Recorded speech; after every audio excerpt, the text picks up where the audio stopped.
All right, welcome to our 7th unit, Encouraging Children's Play Experiences, which is also Chapter 20. The essential question of this unit is, how does play serve as children's context for development? So our first section in this unit is called The Importance of Play.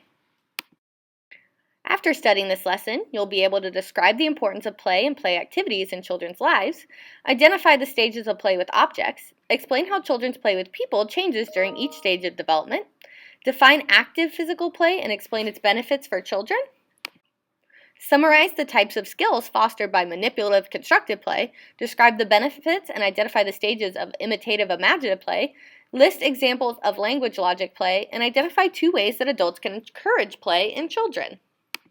Children are active and curious learners who want to explore new objects, places, and people. They are also eager learners, asking countless questions as they strive for self-direction. For children, learning and expressing are closely related. The ways in which they express themselves, primarily through play, are reflective of what they have learned. In addition, children's expressions expand and help refine their learning. Research shows the benefits of play are limitless and involve all domains of child development. Children play based on what they understand.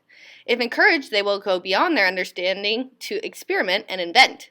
To encourage self-expression and help children learn through play, you must recognize the importance of play. You should also be familiar with the stages of play and types of play so you can encourage children to express and refine their learning through play at each stage of development. Play, often referred to as the highest level of child development, reflects changes that take place in children's physical, intellectual, and social-emotional development.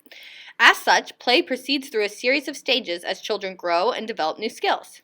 Children's stages of play build on one another. Very young children will not begin to play in advanced stages until they have mastered early stages. Older children learn to play in advanced stages, but they can still play in earlier stages too. New objects and people may cause a child to play at a less advanced stage until they are accustomed to the change. Child development experts describe the stages of play in several ways, depending on the aspects of play on which they focus. Piaget identified 3 stages of play which correspond with his first 3 stages of cognitive development. Other theorists have approached play from different perspectives. Stages of play involve children's play with objects and with people. So some of these play stages with objects includes practice play. Children explore objects by picking them up or tracking them with their eyes. Play involves putting objects in their mouth, moving their body, listening to noises, exploring surroundings, and imitating other actions. Play activities are repeated, also known as sensory motor play.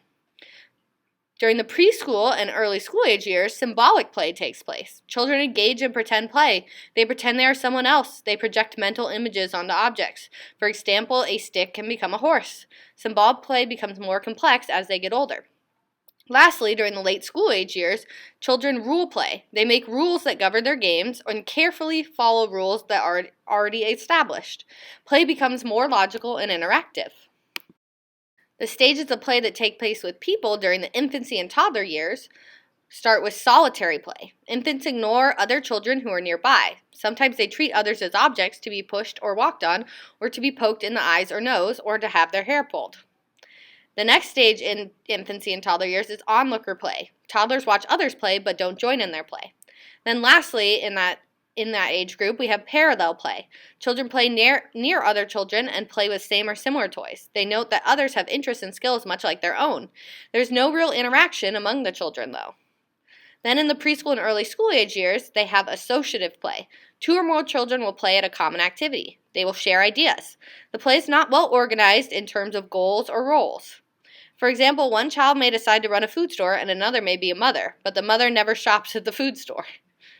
Lastly, the late school age years, cooperative play takes place. 2 or more children share common goals and play complementary roles, such as the chaser and the person being chased. Children's play has been a topic among child development experts for a long time. Piaget, Vygotsky, and Erikson all studied the ways they play and how play affects children. Their findings illustrate the impact of play on intellectual and social-emotional development. Piaget and Vygotsky's studies both highlight the importance of play. However, they reach slightly different conclusions about the role of play in learning. According to Piaget, play is a way for children to practice concepts they already know, but play is not seen as a way for children to learn new concepts. For example, if a preschool child is lifting a block to represent an airplane, the child is showing his or her understanding that airplanes are objects that fly. During this activity, the preschool children will not learn, however, that an airplane's design is related to the lift needed for planes to fly. Recognizing the relationship between design and lift requires thinking more advanced than that of a preschooler. In contrast to Piaget, Vygotsky believed that play advances a child's intellectual development. Children not only practice concepts they already know, but they also learn new ones. Vygotsky believed that play works within a child's zone of proximal development and is similar to teaching a child a new concept. Although their ideas about play may differ somewhat, both agree that play has intellectual benefits. Play aids children in learning and practical intellectual concepts like physical knowledge concepts, logical thinking concepts, symbolic learning, language and literacy, and humor and creativity. Piaget, Vygotsky, and Erikson all studied the relationship between play and social-emotional development in children. According to Piaget, play interactions help children understand that other children may have perspectives different from their own, which is a key step in their moral development. Vygotsky's studies illustrate that pretend play in children follows social rules, being true to the role one is playing and cooperating with others, and encourages the development of social-emotional regulation. Finally, Erikson saw play as a way for children to try new social skills and learn about cultural norms and gender roles. He also believed that through pretend play, children can dramatize child-adult conflicts safely without rigid limits and strong consequences. Children play in many different ways depending on their interests, stages of development, and materials available. Different types of play encourage different skills and strengthen different areas of development. While play classifications may vary, some common types of play include active physical play, manipulative constructive play, imitative imaginative play, and language logic play. Knowing the types of play can help parents and other adults foster healthful and appropriate play in children. Active physical play is a type of play where children use their gross motor skills. Gross motor skills are used in activities like walking, running, hopping, twisting, jumping, bending, skipping, galloping, catching, throwing, balancing, pushing, pulling, and rocking. Through active physical play, children test and improve various physical skills. They learn how strong they are by pushing, pulling, lifting, and carrying objects. They learn how to spring up to lift their bodies, which is a skill they often need. They also learn how to catch themselves on impact, which protects their body from injury. Active physical play also improves a child's reaction time and balance. Children need balance for almost every gross motor movement. Active physical play helps them become more graceful or able to move smoothly and elegantly. Grace improves as gross motor skills develop and helps a person engage in many more fun activities. Through active physical play, children learn about spatial concepts. For example, they learn about the position of objects and about the movements of their bodies in space. Names for movements and positions in space take on meaning. These names include forward, backward, big, little, fast, slow, under, up, over, down, behind, in front of, through, beside, and between. Children will also develop physical knowledge concepts through active physical play. For example, they will become aware of the force of gravity on objects and their bodies. They will experience going faster on a steep slide as compared to a slide that has a gentle slope. Manipulative constructive play is a type of play that involves the use of children's fine motor skills. Their fine motor skills generally develop after basic gross ones. For example, most children will not learn the fine motor skill of writing until after they learn the gross motor skill of walking. Even early in life, though, some fine motor skills start to develop. Crawling infants can pick up small objects like gravel and paper on a carpet. They can put objects in their mouth, ears, and noses. Manipulative constructive play also benefits their eye-hand coordination, which is crucial for their writing and artwork. Many toys and materials promote children's development of fine motor skills. These include jigsaw puzzles, small blocks and other construction materials, beads for stringing, pegs and pegboards, art materials, woodworking tools, and cooking gadgets. Toys that promote fine motor skills are made for little unskilled hands as well as for more skilled hands. In addition to promoting fine motor skills, manipulative constructive play helps children mentally picture objects.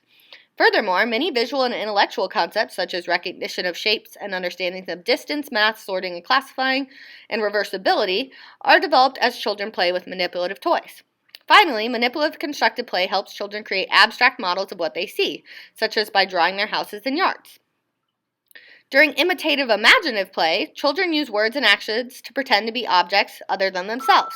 Imitative imaginative play has great value and offers creativity as children invent their own worlds.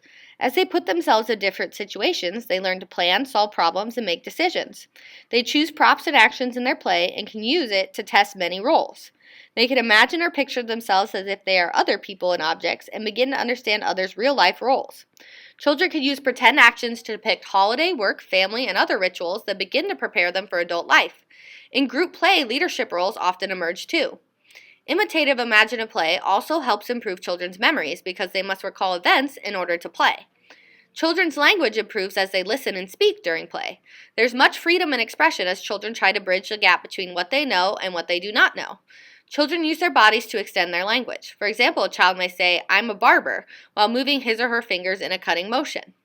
Through imitative imaginative play, children can also express fear, resentments, and even hostile feelings in ways that are socially acceptable. Role-playing has many healing qualities, which are utilized in activities like play therapy, or the use of play between a child and a trained counselor to help the child resolve certain problems. There are 3 stages of imitative imaginative play. These stages are called imitative play, dramatic play, and socio-dramatic play. As children grow and progress through these stages, their roles and imaginations become more and more complex. First of all, imitative play begins at 2 years old or as children start to use symbolic thought. It involves a child doing one imitative action to an object. It occurs in short periods of time but repeatedly over days, weeks, and months. An example would be for 10 minutes every day, a child throws a stuffed animal into the air to pretend it's a spaceship. Then comes dramatic play. It begins when the child is 3 or 4 years of age. It involves role-playing with more than one child, but each child's role is independent of other roles. Often children are engaging in a collective monologue during this time. It involves several behaviors associated with the role. An example would be 3 children pretend to be space creatures by running around a room, but they're all playing different and sometimes contradictory roles. Lastly, socio-dramatic play. It's common for children between 5 and 7 years of age. It involves play associated with a theme. It involves assigning special roles to each child. An example would be 3 children assign each other roles as explorers, a navigator, an astronaut, and a scientist, and they pretend to look for new planets together. Lastly, we have language logic play, which is a form of intellectual play most often seen in school-age children. Language logic play can involve many different types of language and word games. In some language games, children compete by using vocab skills. Other language games include humor that is based on language, like puns. Logic games such as chess, object puzzles, word problems, and checkers require much thought about one's actions. In these games, children must think ahead and plan strategies. So think about one of the types of play we just discussed. What do you think are its benefits to children? So think about that.